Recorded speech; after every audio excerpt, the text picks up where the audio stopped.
General Stone is married to Air Force Lieutenant Colonel retired Tanya Stone and has 2 children, AJ, a 2023 Boy Stater, and Walker, attending this year. Please help me welcome General Andrew Stone.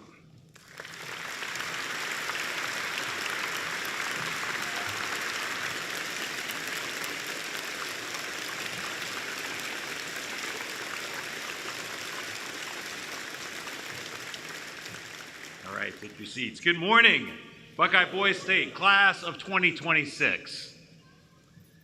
I know I'm one of the last things between you and graduation, so I promise to keep this brief. I want to let you get back to mewing and protecting your Riz. I definitely don't want to be responsible for draining your aura. I know you guys have been totally locked in this week, demonstrating absolute Sigma behavior. So let me just say on behalf of the staff, you guys cooked.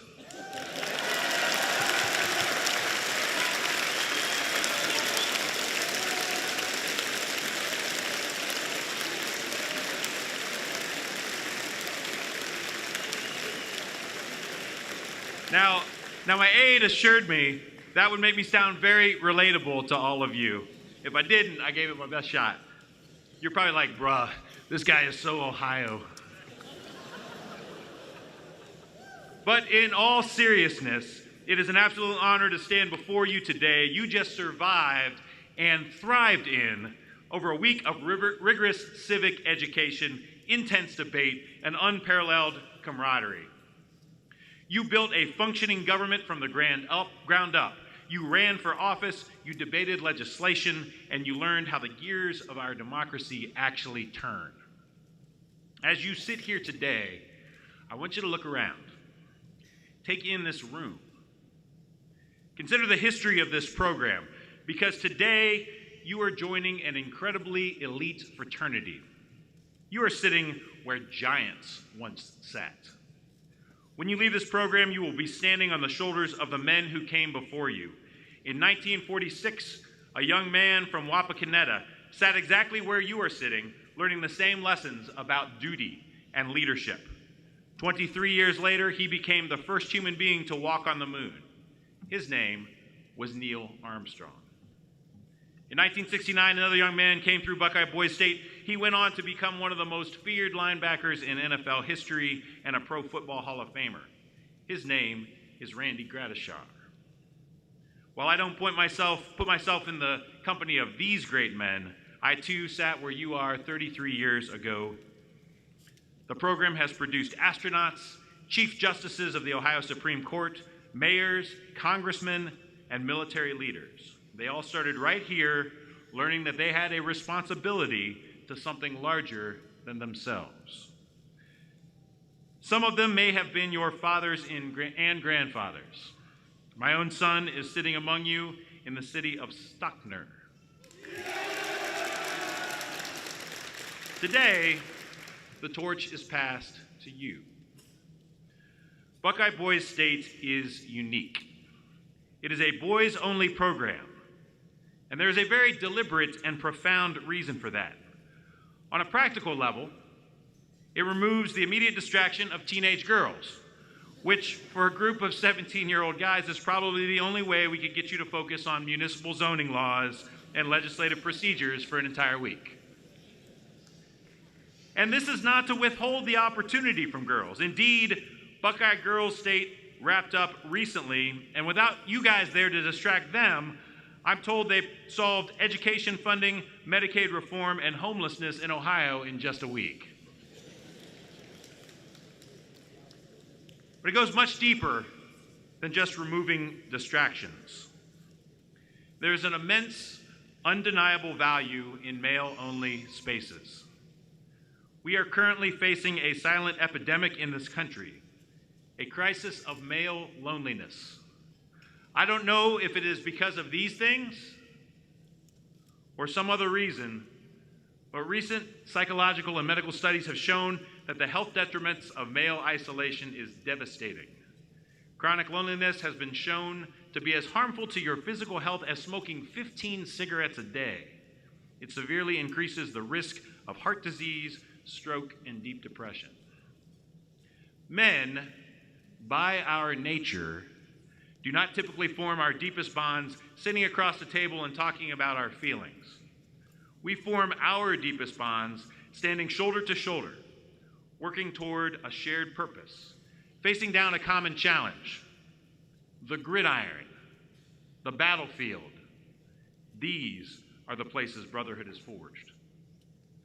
In this male-only space, you weren't just learning about government, you were learning about each other. You were building a network of brothers that you can lean on for the rest of your lives. Never underestimate the power of camaraderie you built this week. Cherish it, nurture it. Our society needs men who know how to stand together.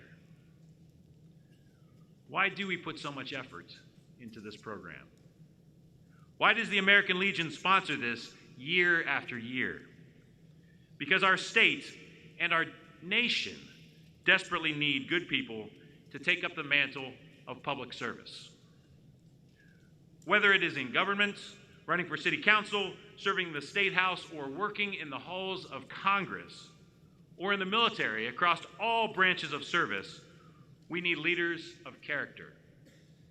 As a Brigadier General, I've spent my entire adult life wearing the uniform of our country.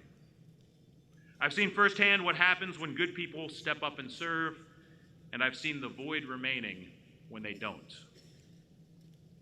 We live in a dangerous, unpredictable world.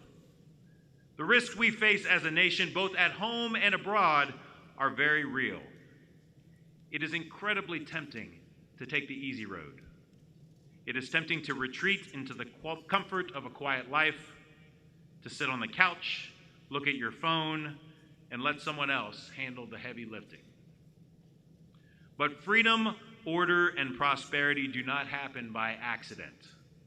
They are bought and maintained by the sweat and sacrifice of those willing to step forward. We cannot sit idly by in comfort while the world burns. We need you. And when you answer that call to service, you will need to learn the true nature of leadership. And let me tell you a secret that it took me years in the military to fully understand. Effective leadership requires both toughness and kindness. You must be tough. You must have a spine of steel to make the hard decisions when everyone else is panicking. You must be tough enough to hold the line, to enforce standards, and to take the heat when things go wrong. But toughness without kindness is just tyranny. If you don't care about the people you are leading, they simply won't follow you. You must have the kindness to listen, the empathy to understand their struggles, and the compassion to lift them up when they fail. A great leader is tough enough to face the enemy, but kind enough to tend to his own wounded. Strike that balance, and men will follow you anywhere.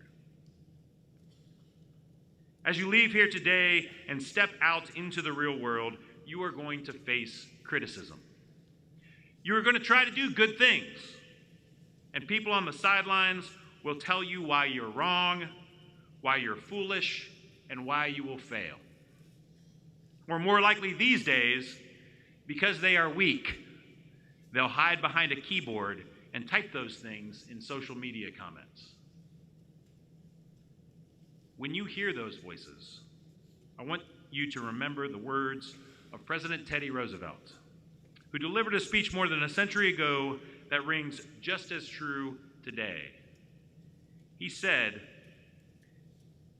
"It is not the critic who counts, not the man who points out how the strong man stumbles or where the doer of deeds could have done them better.